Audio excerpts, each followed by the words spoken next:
Hello friends, सभी को मेरा नमस्कार। मैं हूं आपके साथ अमित यादव। एक केमिस्ट्री पेंट में आप सभी का स्वागत है। प्यारे विद्यार्थियों, लास्ट क्लास में हम डिस्कस कर रहे थे ऑक्सीडेशन, रिडक्शन, इलेक्ट्रोड या रिडक्शन इलेक्ट्रोड के बारे में। आज का हमारा जो टॉपिक रहेगा, इंपॉर्टेंट टॉपिक, ग्लास इलेक्ट्रोड। देखिए, ग्लास इलेक्ट्रोड होता क्या है, इसके बारे में हम आज की क्लास में डिस्कस करेंगे। तो देखिएगा, ग्लास इलेक्ट्रोड जो है, इसको समझने से पहले इसका जो डायग्राम है वो आपको समझना होगा। डायग्राम की सहायता से हम ग्लास इलेक्ट्रोड को जो है आसानी से यहाँ पे एक्सप्लेन कर सकते हैं।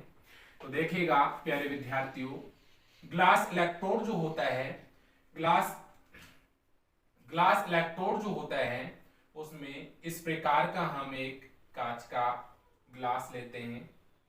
ये बल्ब टाइप का जो है, इस प्रकार से कांच का एक ग्लास होता है जिसकी ये नेक होती है, लॉन्ग नेक यहाँ पे हम यूज करते हैं। ठीक है, तो इस प्रकार से ये जो है आपका क्या हो गया, ग्लास बल्ब। ये ग्लास बल्ब यहाँ पे हो गया।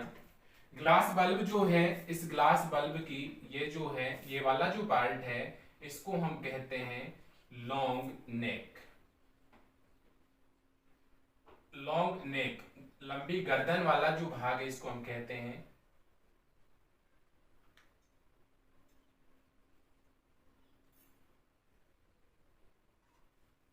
अब देखिएगा यहां से जो ग्लास इलेक्ट्रोड होता है, ये आपको मैंने पढ़ाया था, एक इलेक्ट्रोड आपको मैंने पढ़ाया था, और वो इलेक्ट्रोड था आपका AgCl इलेक्ट्रोड। तो AgCl इलेक्ट्रोड जो होता है, उसकी भांति ही ये ग्लास इलेक्ट्रोड जो होता है ये काम करता है। तो सबसे पहले यहाँ पे क्या होगा, इसमें हम क्या करते हैं, इस प्रकार से एक टेस्ट ट्यूब यहाँ पे हम लेते हैं, नलिका यहाँ पे हम लेते हैं। इसका नीचे वाला जो भाग है, ये वाला जो पार्ट है, इस पार्ट में हम क्या करते हैं, इस वाले पार्ट में हम यहाँ पे AgCl जो है उसका पेस्ट यहाँ पे भर देते हैं। AgCl को कोटेड इसमें हम कर देते हैं। AgCl का जो पेस्ट है इसमें यहाँ पे हम भर देते हैं। इसके बाद देखिए, अंदर वाला जो भाग है, इस अंदर वाले भाग में हम एक इलेक्ट्रोड यहाँ पे फिट कर देते हैं। इस प्रकार से एक इलेक्ट्रोड यहाँ पे फिट होता है, और यहाँ पे जो इलेक्ट्रोड हम यूज करते हैं वो मुख्यतया इसका इलेक्ट्रोड हम यहाँ यूज करते हैं, Ag इलेक्ट्रोड। Ag इलेक्ट्रोड का यहाँ पे यूज किया जाता है। और जो ये वायर यहाँ पे हम यूज कर रहे हैं, इसको हम क्या कहते हैं, Ag वायर के नाम से जानते हैं। Ag वायर इसमें यहाँ पे यूज किया जाता है। और नीचे वाला जो ये पार्ट है, ये वाला जो पार्ट है, इसमें हम क्या करते हैं, HCl का सॉल्यूशन यहाँ पे भर देते हैं। ठीक है, HCl सॉल्यूशन। और HCl का जो सॉल्यूशन होता है वो 0.1 m का यहाँ पे HCl सॉल्यूशन होता है। और यहाँ पे इसमें क्या है, H+ आयन जो है और Cl- आयन यहाँ पे प्रेजेंट रहते हैं। लेकिन ग्लास इलेक्ट्रोड जो होता है, ग्लास इलेक्ट्रोड में जो सेल का EMF होता है, उसका मान जो है वो H+ आयंस जो है उन पे यहाँ पे निर्भर करता है। तो इस प्रकार से ये डायग्राम जो है, ये कौन से इलेक्ट्रोड का डायग्राम है, ग्लास इलेक्ट्रोड का। तो ये आपका डायग्राम हो गया ग्लास इलेक्ट्रोड। ग्लास इलेक्ट्रोड के डायग्राम में यहां से आप ये बताएंगे कि ग्लास इलेक्ट्रोड जो होता है, इसमें हम एक कांच जो है उसका बल्ब लेते हैं। कांच का जो बल्ब होता है, ग्लास का जो बल्ब होता है, उसमें एक लॉन्ग लंबी नेक गर्दन वाला पार्ट होता है।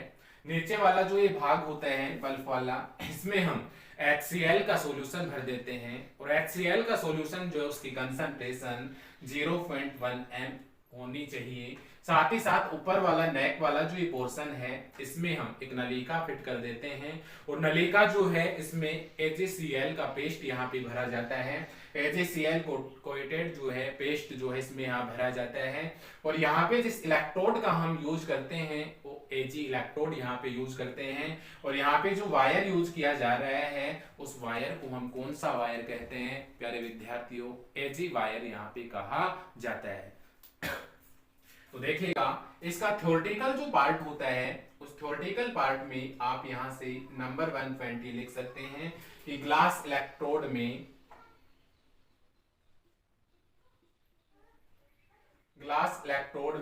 हम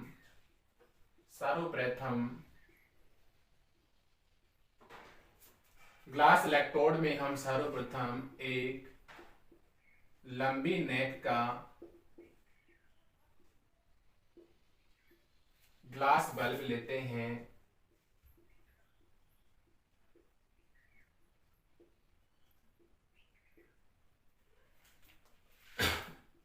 लंबी नेक का जो है वो ग्लास बल्ब लेते हैं। नेक्स्ट यहां से आप ये लिख सकते हैं कि यहां पे बल्ब वाले भाग में बल्ब, या आप ये कह सकते हैं ग्लास ट्यूब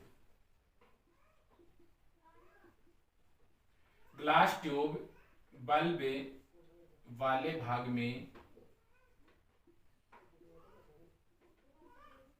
या आप ये कह सकते हैं ये ग्लास ट्यूब हमने जो ली है, इसका बल्ब वाला जो भाग है अर्थात नीचे वाला भाग, अर्थात इसका बॉटम जो पार्ट है, नीचे वाले जो भाग है ग्लास ट्यूब बल्ब वाले भाग में या नीचे वाले भाग में हम HCl का सॉल्यूशन भर देते हैं।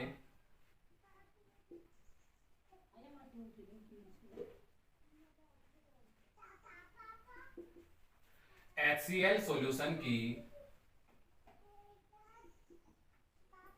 कंसंट्रेशन का मान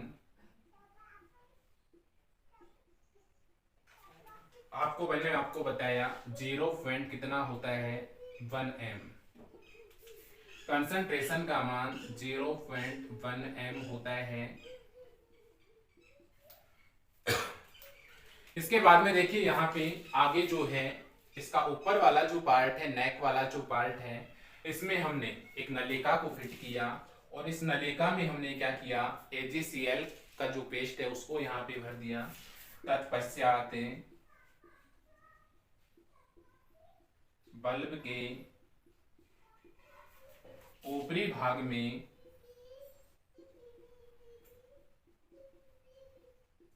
AgCl का पेस्ट भर देते हैं।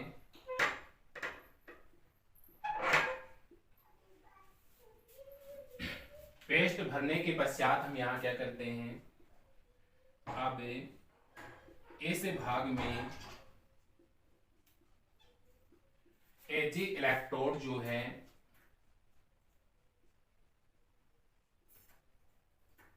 फिट कर देते हैं।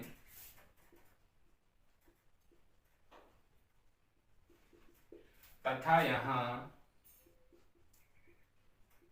हम Ag वायर का उपयोग करते हैं। Ag वायर का यूज करते हैं। तो ये तो इसका थ्योरेटिकल पार्ट मैंने आपको बताया कि ग्लास इलेक्ट्रोड में सर्वप्रथम हम क्या करते हैं, एक लंबी नेक वाला ग्लास बल्ब यहाँ पे लेते हैं। नीचे वाला जो भाग है, नीचे वाले भाग में हम क्या करते हैं, HCl जो है उसका सॉल्यूशन यहाँ पे भर देते हैं। और HCl का जो सॉल्यूशन होता है उसकी कंसंट्रेशन का मान 0.1 m होता है। इसके पश्चात ऊपर वाला जो पार्ट है इसमें हम AgCl का पेस्ट भर देते हैं और AgCl का पेस्ट भरने के पश्चात इसमें हम Ag का जो इलेक्ट्रोड है वो फिट कर देते हैं। और यहाँ पे वायर जो हम यूज करते हैं वो कौन सा वायर यहाँ पे यूज करते हैं, Ag वायर का यहाँ पे यूज किया जाता है। तो ये हमने ग्लास इलेक्ट्रोड जो है उसके डायग्राम के बारे में डिस्कस किया कि ग्लास इलेक्ट्रोड जो होता है उसके कौन कौन से पार्ट होते हैं। ग्लास इलेक्ट्रोड जो है इसमें सॉल्यूशन जो है वो कौन सा यूज करते हैं, इलेक्ट्रोड कौन सा होता है, कौन सा पेस्ट इसमें भरा जाता है, इसके बारे में हमने डिस्कस किया। अब देखिए ग्लास इलेक्ट्रोड जो होता है इसको हम नैनसेल्ट इक्वेशन के लिए किस प्रकार से अप्लाई करते हैं उसको हम आगे अभी डिस्कस करते हैं।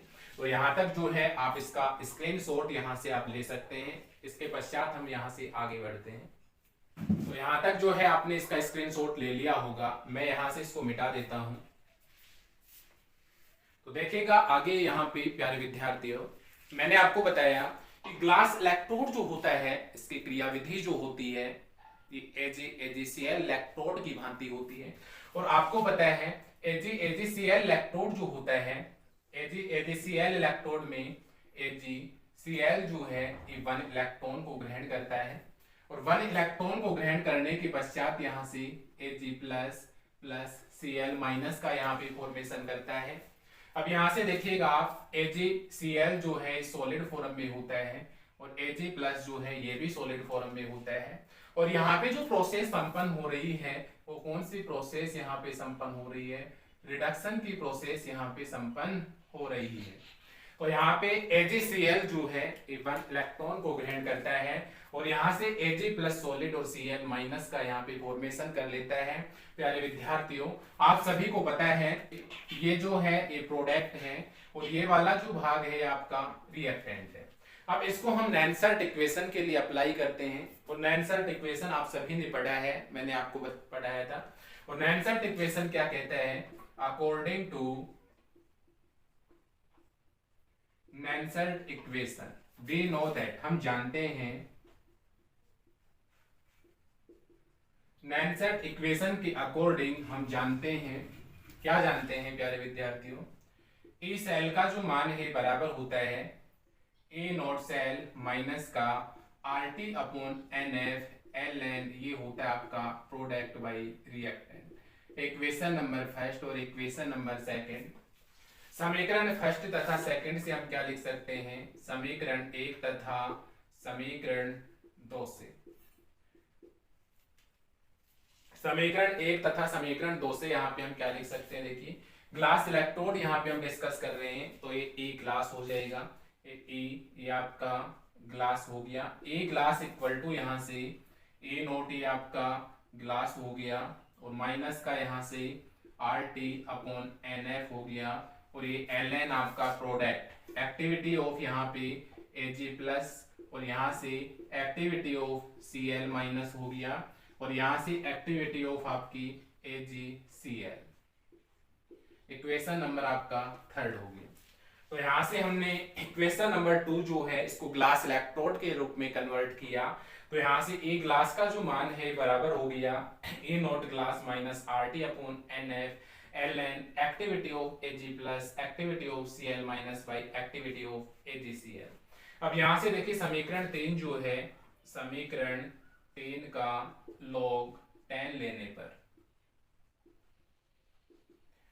समीकरण 3 जो है इसका log 10 यहां से लेंगे हम तो इसको 2.303 से मल्टीप्लाई करेंगे। तो समीकरण 3 का जब हम log 10 लेंगे तो ये हो जाएगा E glass equal to E naught glass minus का 2.303 ये RT बाई यहाँ से NF ln यहाँ पे log में कन्वर्ट हो गया एक्टिविटी ऑफ Ag प्लस और यहाँ से एक्टिविटी ऑफ Cl माइनस और बाई यहाँ से एक्टिविटी ऑफ AgCl यहाँ से हो गया। इक्वेशन नंबर आपका 4 हो गया। तो यहाँ से हमें इक्वेशन नंबर जो है 4 प्राप्त होता है। ठीक है, इसके बाद यहाँ से जो है आप इसका स्क्रीनशॉट जो है यहाँ से ले सकते हैं। उसके बाद हम आगे चलते हैं। अब देखिए यहाँ पे मैं बताऊं आपको कि एक्टिविटी ऑफ Ag प्लस जो है इसका जो मान है A1 हम मान लेते हैं, ये सॉलिड फॉर्म में है। एक्टिविटी ऑफ Ag प्लस जो है इसका मान यहाँ पे क्या होगा? 1 होगा, सॉलिड फॉर्म में है। यहाँ पे एक्टिविटी ऑफ AgCl ये भी सॉलिड फॉर्म में है तो इसका जो मान है वो भी हम यहाँ पे 1 मान लेंगे। ठीक है, तो यहाँ से हमने क्या माना? लेट हमने यहाँ माना कि एक्टिविटी ऑफ Ag प्लस का जो मान है वो यहाँ पे 1 है, एक्टिविटी ऑफ Ag प्लस का जो मान है वो 1 है और एक्टिविटी ऑफ AgCl का जो मान है वो भी हमने क्या माना? 1 माना। एक्टिविटी ऑफ Ag प्लस का मान 1 माना और एक्टिविटी ऑफ AgCl का मान भी जो है हमने क्या माना? 1 यहाँ पे माना। ठीक है, तो यहाँ से देखिएगा इसका स्क्रीनशॉट आप ले लीजिएगा। इसके बाद जो है हम आगे बढ़ते हैं। ऐसे जो है मैं इसको मिटा देता हूं।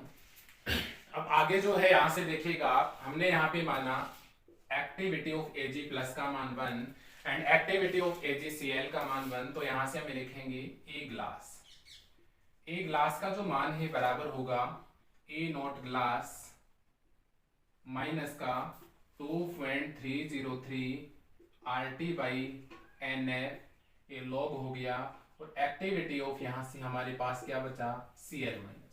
अब देखिएगा प्यारे विद्यार्थियों, मैंने आप सभी को बताया कि N यहाँ पे क्या है, नंबर ऑफ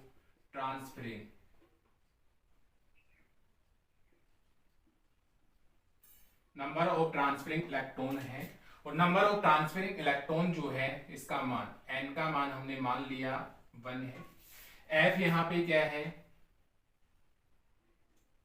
फैराडे कांस्टेंट, और फैराडे कांस्टेंट का मान 96500 होता है। R यहाँ पे आपको सभी को पता है रिडबर्ग कांस्टेंट होता है, और इसका मान 8.314 होता है। यहाँ पे T की मैं बात करूं तो T जो है यहाँ पे क्या कहलाता है, T यहाँ पे टेम्परेचर कहलाता है, और टेम्परेचर का मान यहाँ पे 25 डिग्री सेंटीग्रेड होता है।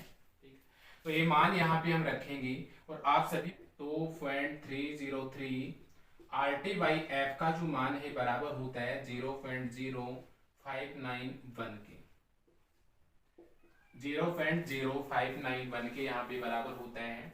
इसको मैं मान लेता हूँ, ये समीकरण जो है आपका 5 नंबर हो गया। तो यहाँ से हम क्या लिख सकते हैं, समीकरण 5 से हम ये लिख सकते हैं कि ए ग्लास का जो मान होगा, ये बराबर होगा ए नॉट ग्लास माइनस का यहाँ से क्या हो जाएगा 0.0591, और ये आपका हो गया लॉग, और यहाँ से एक्टिविटी ऑफ ये Cl माइनस। अब देखिएगा यहाँ से Cl माइनस आयन और H प्लस आयन जो है, इनकी कंसंट्रेशन का जो मान है यहाँ पे सेम होता है। H प्लस और Cl माइनस आयन जो है, इनकी कंसंट्रेशन का मान यहाँ क्या रहता है, सेम रहता है। तो यहाँ से मैं लिख सकता हूँ, चूंकि activity of Cl minus equal to यहाँ पे होता है activity of H plus. Cl minus जो है इसकी एक्टिविटी का जो मान है वो H प्लस आयंस की एक्टिविटी के समान होता है, क्योंकि यहाँ पे सॉल्यूशन में H प्लस आयन और Cl माइनस आयन जो है उनकी क्वांटिटी का जो मान है वो समान रहता है। तो यहाँ से एक्टिविटी ऑफ Cl माइनस जो है इसके स्थान पे हम एक्टिविटी ऑफ H प्लस लिख सकते हैं। ठीक है, और आपको ये भी पता है, चूंकि आपको पता है log activity of H plus का जो मान है वो माइनस pH के बराबर होता है। Log activity of H plus का जो मान है वो किसके बराबर होता है, माइनस pH के यहाँ पे बराबर होता है। तो यहाँ से आप ये लिख सकते हैं माइनस को, या यहाँ से मैं ये भी लिख सकता हूँ, यहाँ से दूसरा हम यहाँ पे लिखें कि माइनस, यहाँ से मैं ये कहूँ कि pH का जो मान है वो बराबर होता है माइनस का log activity of H plus. तो दोनों बात यहाँ पे सही, pH का जो मान है बराबर होता है minus log activity of H plus. तो यहाँ से इस माइनस को मैं अंदर ले लूँ तो ये यहाँ पे प्लस हो जाएगा। तो यहाँ से ए ग्लास इक्वल टू यहाँ पे ए नॉट ए ग्लास हो जाएगा, प्लस यहाँ पे हो जाएगा 0.0591, और यहाँ से हो जाएगा minus log activity of H plus, यहाँ से लिख सकते हैं अपन। ठीक है, अब देखिएगा यहाँ से इसका जो मान है मैंने आपको बताया ये किसके इक्वल हो जाएगा, pH के यहाँ बराबर हो जाएगा। तो यहाँ से देखिए लास्ट इक्वेशन जो हमारा रहेगा वो क्या रहेगा, ए ग्लास का जो मान रहेगा वो बराबर रहेगा ए नॉट ग्लास प्लस का हो जाएगा ये 0.0591, और यहाँ से ये log activity of H plus. तो ग्लास इलेक्ट्रोड जो होता है उसके लिए सेल का EMF जो होता है उसका इक्वेशन होता है ए ग्लास इक्वल टू यहाँ पे होता है, ए ग्लास का जो मान है वो यहाँ पे इक्वल होता है E naught glass plus 0.0591 log activity of H plus. या यहाँ से हमने इसको लिख ही दिया था, माइनस था ये आपका, ये minus log activity of H plus है। तो इसके स्थान पे यहाँ पे आप क्या लिख दोगे, इसके स्थान पे जो है आप यहाँ से लिख सकते हो, ये हमने लिखा नहीं, इसके स्थान पे आप यहाँ पे PH लिख सकते हो। तो यहाँ से लास्ट इक्वेशन जो होगा वो A ग्लास इक्वल टू होगा A not glass plus 0.0591 PH। तो यहाँ से देखिएगा, यदि आपको सॉल्यूशन जो है उसके pH का मान ज्ञात हो, सॉल्यूशन के pH का मान यदि आपको ज्ञात हो, तो उस इलेक्ट्रोड जो है उसके लिए आप सेल का EMF जो है, पोटेंशियल जो है, उसका निर्धारण जो है आप इजीली यहाँ से कर सकते हो। तो ये हमारा छोटा सा टॉपिक था ग्लास इलेक्ट्रोड, जिसको हमने डिस्कस किया। तो इसका जो है आप स्क्रीनशॉट यहाँ से ले सकते हो। मैं थोड़ा दूर हट जाता हूँ। तो प्यारे विद्यार्थियों, आप सभी ने इसका स्क्रीनशॉट ले लिया होगा। तो आज की क्लास में हमने डिस्कस किया ग्लास इलेक्ट्रोड के बारे में। ग्लास इलेक्ट्रोड होता क्या है, इसको हमने विस्तार से जो है वो डिस्कस किया। जो प्यारे विद्यार्थी एके केमिस्ट्री फ्रेंड चैनल से जुड़े हुए हैं, उनका मैं अमित यादव बहुत बहुत स्वागत करता हूं, बहुत बहुत धन्यवाद करता हूं। जो प्यारे विद्यार्थी एके केमिस्ट्री फ्रेंड चैनल पे पहली बार विजिट कर रहे हैं, उनका भी मैं बहुत स्वागत करता हूं। वो भी चैनल को सब्सक्राइब करें और इसी प्रकार का कंटेंट जो है आपको इस चैनल पे निरंतर आपको प्रोवाइड करवाया जाएगा। सब्सक्राइब के साथ साथ बेल आइकन को प्रेस करें, जिससे नोटिफिकेशन आपको सबसे पहले प्राप्त हो सके। और प्यारे विद्यार्थियों, इस चैनल में जो है एक प्लेलिस्ट यहाँ पे बनी हुई है, उस प्लेलिस्ट को आप विजिट करें। वहाँ से काफ़ी सारी जो है क्लासेस डाली हुई हैं, आपकी रिक्वायर्ड क्लास जो है वो वहाँ से आप ले सकते हैं। और प्यारे विद्यार्थियों, इस चैनल का जो कमेंट बॉक्स है वो ऑलवेज यहाँ पे 24 आवर ओपन रहता है, तो आप कमेंट करना ना भूलें। कमेंट जो है अवश्य करें यहाँ से। आप सभी का दिन शुभ हो, अच्छा हो, इन्हीं कामनाओं के साथ आज मैं आपसे अलविदा लेता हूँ। नेक्स्ट क्लास में हम न्यू कंटेंट के साथ मिलते हैं। तब तक के लिए जय हिंद, जय भारत, टाटा, बाय बाय।